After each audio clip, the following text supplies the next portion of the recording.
There are some things about the NBA that just really, really puzzle me and befuddle me. And that's the best way I can put it.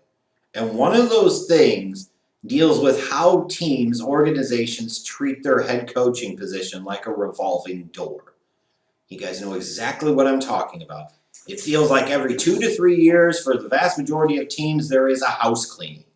Gotta blame the head coach. Teams not performing up to expectations. Teams not making the playoffs. They're not advancing deep enough in the playoffs. And, on the one hand, while I certainly understand that sometimes you find out quickly enough, see the Chicago Bulls, that a guy just is not right for the job in any way, shape, or form, and must go quickly, sooner rather than later. And that other teams, you can clearly see where a coach has a negative impact on a team and that you should have much bigger expectations than what have ultimately been delivered to you. So sometimes it can make sense 2 to 3 years to send guys packing. But sometimes you look at some of these teams and you say, even for the really crappy teams, you look and you say, how much better did you really expect to do based off of the roster that you had? And when you look at the NBA, specifically I think the NBA, when you look at the fact you only got 5 guys on the floor at a time, like a coach certainly still has impact from a motivation standpoint, from an organization standpoint, not like organization meaning the team, but organization in terms of organization of thoughts, scheme, game plan, offensive approach, defensive approach, organization of knowing when to make substitutions and change lineups and tweak things, those types of things. They can certainly make big decisions at big times, but perhaps more than any other sport, when you talk about pure coaching, like basketball is where it's less about pure coaching and X's and O's. Sure, that can matter and sure, that can have an impact. But at the end of the day, man, it's about the Jimmies and Joes way more than it's the X's and O's. And you want the coach that properly complements the Jimmies and Joes with their X's and O's. See, let's say Phil Jackson with the triangle, with the Bulls, and then later on the Lakers. You can see Phil Jackson winning titles with Smush Parker as his point guard, or Slava Medvedenko. Just saying. Doesn't mean Phil's a bad coach. It just means that there has to be a balance here. A great coach with inferior talent is typically on the outside looking in. You look at the Spurs and Greg Popovich. Everybody would acknowledge, fantastic head coach, one of the all-time greats. Inferior talent. This is the first year in 20-plus years that the Spurs have been left out of the playoffs. They failed to make it since, the 96-97 season? Has Popovich changed that much? Has he really gotten that much worse as a head coach? I would certainly think not. It's just, the bottom line is the Jimmies and Joes aren't good enough. So look at what's happening here with the Indiana Pacers. And after 4 seasons, they've shown Nate McMillan the door because they got swept again for the second consecutive years in the playoffs in the first round, this time by the 5-seed Heat. And I'm just asking, why? Like, maybe you don't think Nate McMillan is a great coach. Sure, fine. There is an argument to be made there.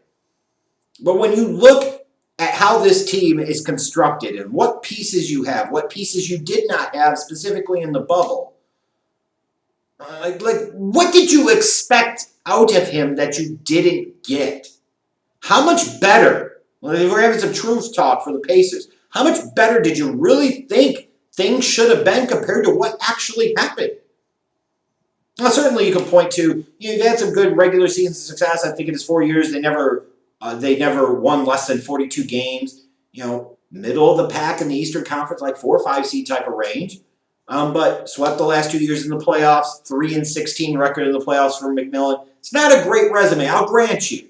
And certainly if you looked at that and you thought that you should have championship aspirations for a team and that's all you were getting out of them, then I would say, you know what, sayonara, bye-bye, see you later, time to go, time for some fresh blood.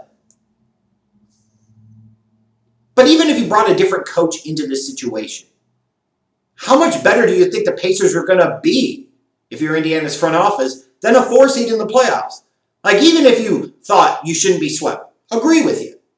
You should be better than that. Even if you say, okay, we win that first round series, you're not a contender. You get your ass kicked by Milwaukee or Toronto or somebody in the playoffs eventually anyway. Like, how much better did you really think you were going to be? Like, look at the core of your team. Oladipo, really, really nice player. Not a megastar. a star, but not a megastar, and there certainly is a difference. Now, Miles Turner, nice player. You pay him a big contract, like he's a star. He's not really. He's a nice player. Domantas Sabonis, love Sabonis, kid. Love him. But he's not a superstar. I mean, you pay him $20+ million a year, but he's not a superstar. But he also wasn't in the bubble.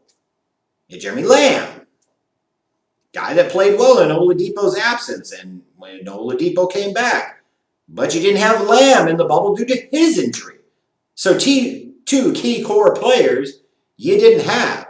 And maybe you look at expecting a little bit more out of TJ Warren, once you actually got into the playoffs in the bubble, based off of the early performance in the bubble. But like realistically, at the end of the day, you brought in Malcolm Brogdon. Brogdon is more role player than he is star point guard, and you paying him $20+ million a year doesn't change that fact. Like part of it is you've got to overpay to get some of these guys to come to Indiana and keep some of these guys in Indiana. I understand that. It can be challenging. But I mean, even if you had everybody and you look at a core of Brogdon and Oladipo and TJ Warren and Domantas Sabonis and Miles Turner and Jeremy Lamb maybe coming off the bench, like are you much more than a 4 seed that maybe still loses in the first round of the playoffs? Like, what really concerns me about this from an NBA standpoint is it always feels like the front office is quick to throw their head coach under the bus. Which, if you were a player and you kind of don't get along with your head coach, instead of trying to be forced to adjust or having to learn to compromise or having to kind of look within, be introspective and say, you know what, there's crap about myself I need to change. In a lot of cases, it's, hey, I just waited out in 3 or 6 months, the guy will be gone and I'll still be here because I got much bigger financial commitments to me. And if you're the Pacers and you're saying, okay, you know what? We think we need some fresh blood. We need to bring in somebody better. And you're thinking about targeting somebody like a Mike D'Antoni, whose contract, I believe, with Houston runs out after the season. Let me ask you this. How many NBA championships has Mike D'Antoni won as an NBA head coach? How many NBA Finals appearances has Mike D'Antoni made as an NBA head coach? Pretty sure, also. And if you were looking at a guy trying to argue that somebody you want to bring in has a better pedigree and a better history of performance in the playoffs, D'Antoni's had some teams that have played relatively well in the playoffs, but he's also had some real disappointments. Is that necessarily a significant upgrade and improvement? Especially knowing you bring somebody in like that, it totally changes the dynamic and style of the offense and team of which you play. Like, how much of an upgrade would he really truly be? And some of you might argue quite a bit, but in the Eastern Conference with the core roster that they have, how much of a difference is that guy really going to make? What, then you're a 3 seed and you just get bounced in the second round of the playoffs? I mean, if you look at Indiana and you say, okay, you're not better than Milwaukee, you're not better than Toronto, you're not better than Boston, Miami just whooped your ass, so you're not better than them. The Sixers, that they had Simmons, you're not better than them. Like, where are you going to get a whole lot better?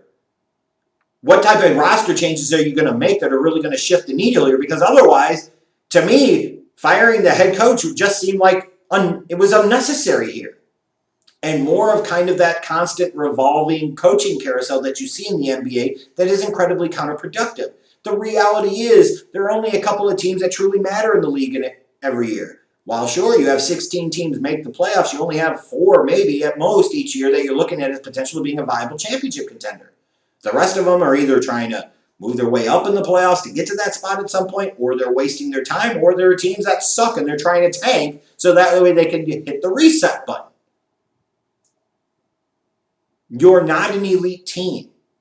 And while McMillan might not have been an elite coach, you could bring in a guy like a Popovich. How much more is he really going to get out of this team?